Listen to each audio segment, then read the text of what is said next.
কি বাজার করে নিয়ে আলো হয় এতগুলো কেন ভারী ব্যাগ মাছ মনে মনে কয়েছো তো এই সকালের কথা ভালোই হয়েছে নিয়েছি বড় করলে শুকান ঝাল কপি বুট কালাই দেখাবা টেপা রসুন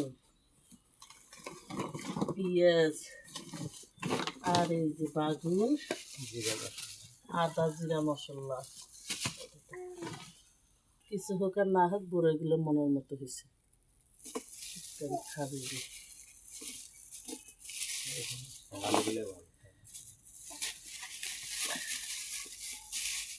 আজকে ইফতারি সকালে দিয়ে মুড়ি